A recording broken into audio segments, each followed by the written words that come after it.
Hello, everyone. Welcome to the Accelerate Your Performance podcast. I'm your host, Dr. Janet Pilcher, founder and president of Studer Education. As leaders in both K-12 and higher education, we are prepared to start another academic year. New hires are looking forward to starting a new job. We've all been in that same place at some point, experiencing a new job and feeling the wide range of emotions from excitement to anxiety. And having a strong onboarding and even a pre-boarding process not only reduces feelings of anxiety and uncertainty, but also boosts feelings of excitement and creates a positive first impression for new hires. My guest today, Lana Fontenot, is a master at building onboarding and pre-boarding experiences for new hires. And as a result, she retains employees, builds strong workplace relationships, reduces anxiety, and fosters engagement.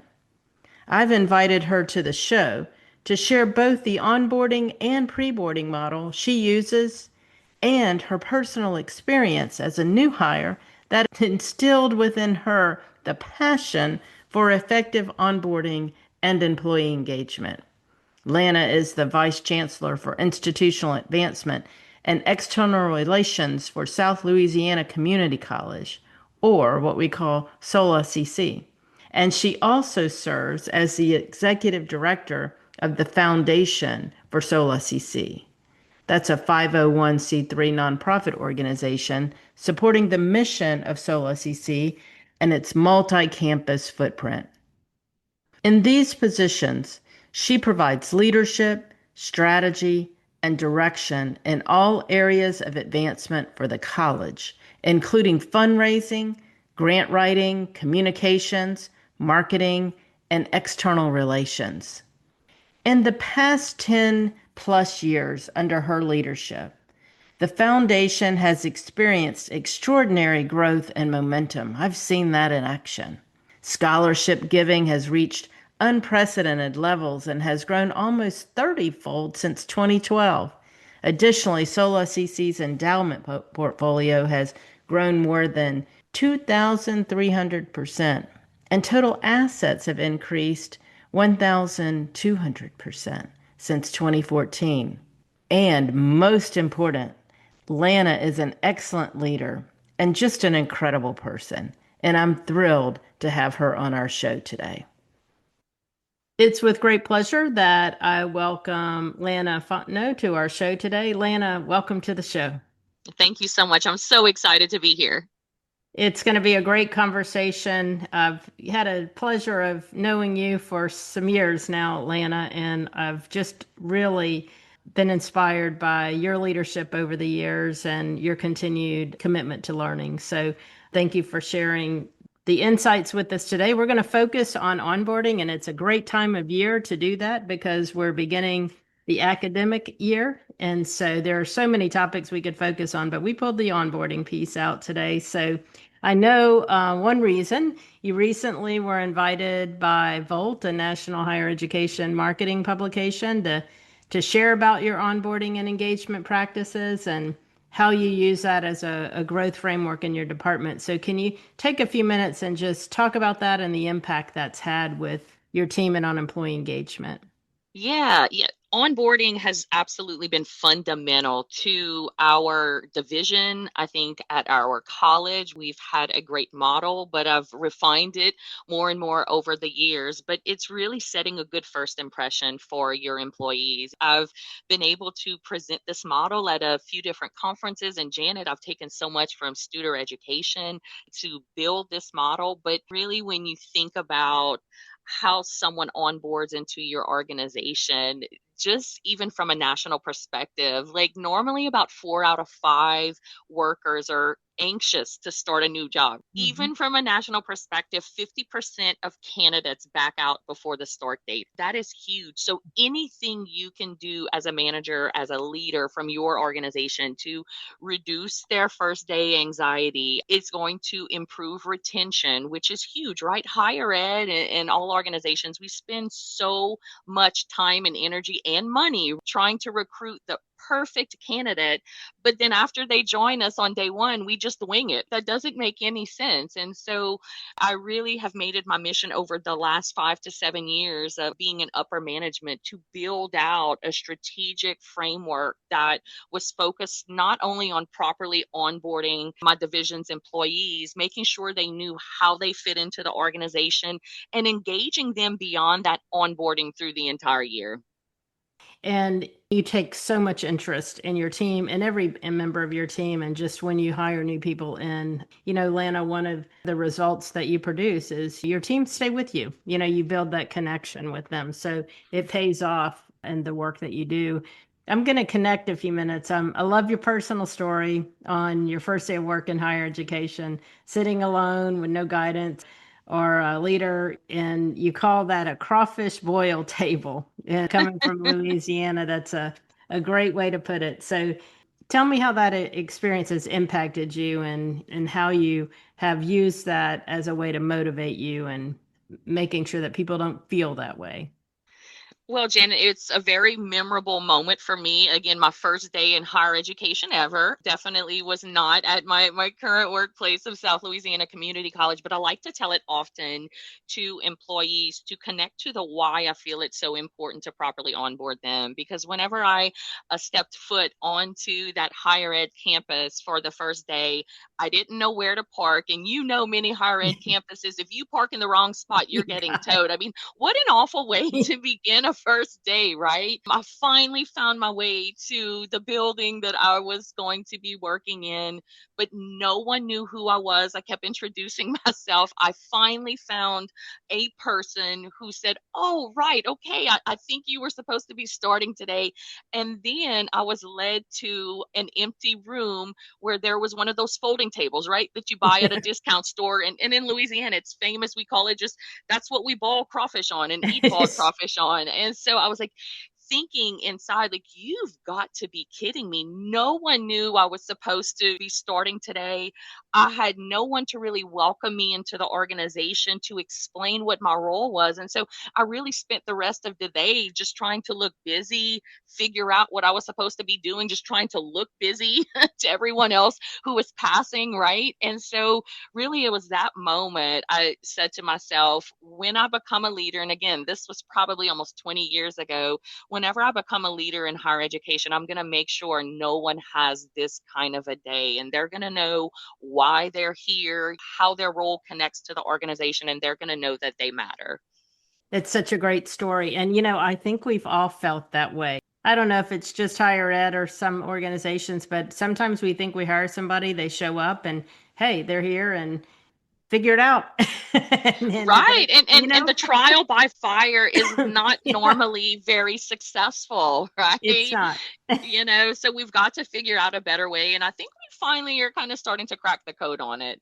Yeah, I do too. And really, really important. So, talk a little bit as we're focusing on onboarding, why you feel you've talked a little bit about it, but a little bit more expand. Why is effective? And I think that's the key word, effective onboarding, so important. Yeah, absolutely. So again, it's really that employee's first impression of your organization. And it is so critical because there's so many employees who choose to opt out of the job within their first 45 days. And so that's a very, very critical window for employees. And so what I do is I kind of break it up into two different pieces for onboarding. There's the pre-boarding and then there's the onboarding. And so I had really never heard of pre-boarding until the last few years. And that's that period, Janet, between when a candidate accepts the job and then before they step on to your campus for their first official day of work.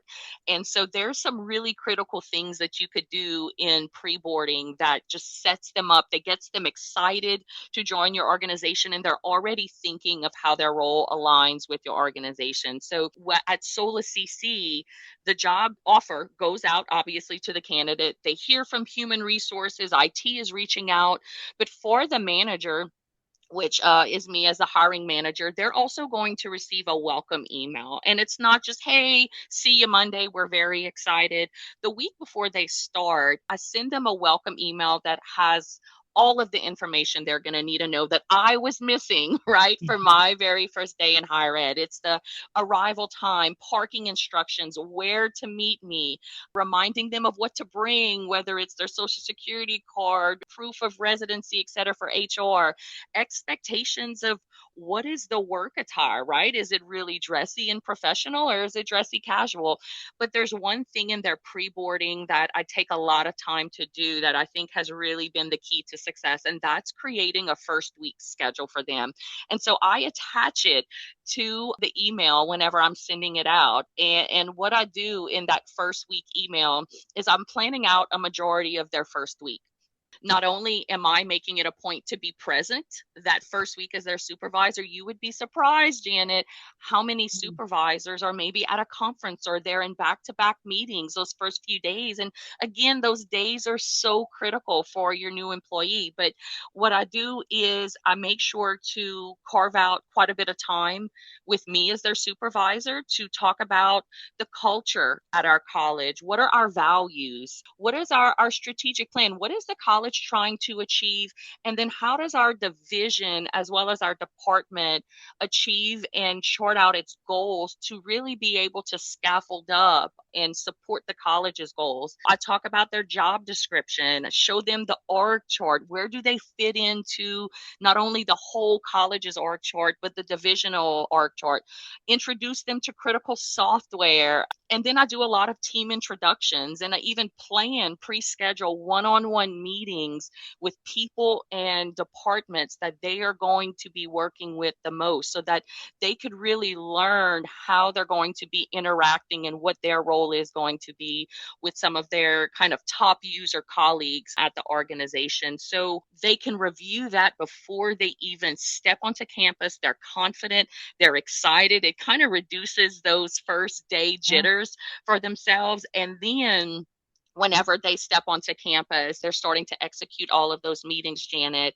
I do and complete. It's a very simple one-page document, but I feel like it is so critical for them. It's called a 30, 60, 90-day plan.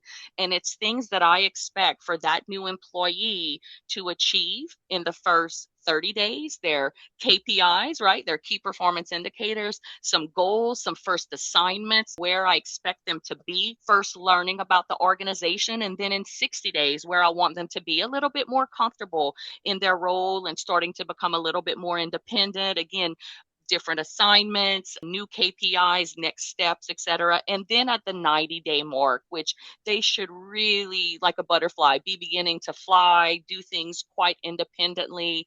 And then again, their KPIs, their goals, and their next assignments. And so it really provides a great framework of expectations instead of thinking, is this what I'm supposed to be doing? Am I meeting my supervisor's expectations?